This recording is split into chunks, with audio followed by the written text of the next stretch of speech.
What I care about is what did she actually do?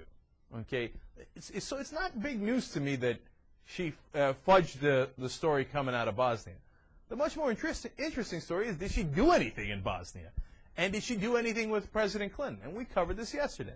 I think she would have been much better served if she had gotten it out through her, representatives earlier in the campaign that her nickname at the White House was the Supreme Court, because Bill Clinton went to her before he made any decision. That's a great story to tell, and that way you don't have to fudge about what you did in Bosnia or Ireland, and it's irrelevant because you were part and parcel of every decision. That's a great story, and she never told it during the campaign, and it's a shame. And then she wound up in a position where she had to embellish.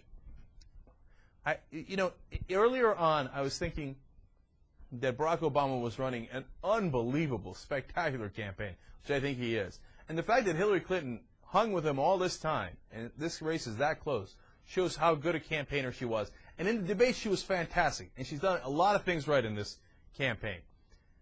But now, looking back on it, she did some things that were fundamentally wrong, and that eventually wound up costing her the election when she was the presumptive nominee, when she did have an enormous lead going in. One of it is, what I just mentioned here. She should have explained her experience in the White House a hell of a lot better. Two is, honestly, if she's going to do this kitchen sink strategy, she should have come out with it a lot earlier. If you're going to do the red phone ad, you don't wait till it's almost over, at which point at Ohio and Texas it pretty much was over after Barack Obama had those 11 wins in a row after Super Tuesday. You should have done it in South Carolina. You should have done it in Super Tuesday. You should have done it much earlier. If you're going to go that direction, and I don't suggest that you should have gone in that direction, but I'm just saying if you're going to do it earlier. And then point number 3, and the one that doesn't get discussed enough, but I think will be later on when people break down why she lost.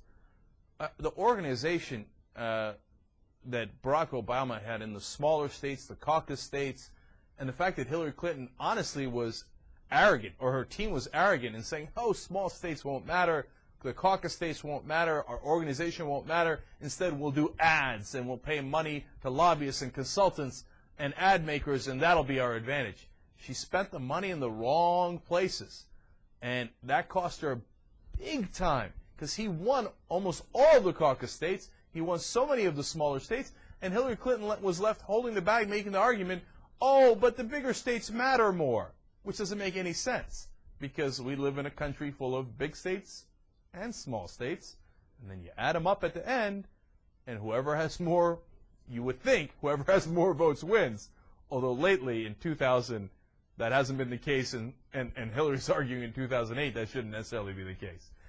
There's a fourth way that she, in my opinion, blew this campaign, and that's that she didn't appeal to women voters enough. I think she could have made a great case there. They're now, complaining that Barack Obama appealed to African Americans too much and he got all his votes from African Americans. Well, who cares? That's politics, man.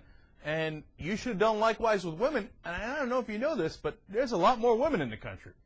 What she should have said to women is, are you going to let another less qualified guy pass up the more qualified, more experienced women?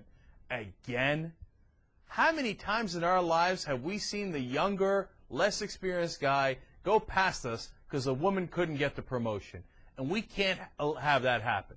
Now, I'm sure that they were afraid that it would seem to, like that might jeopardize the male vote.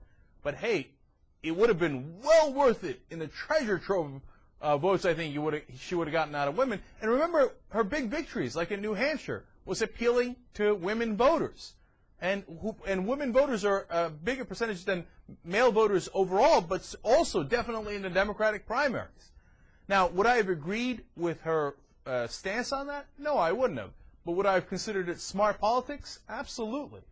So, I think that's the fourth way that she blew the campaign.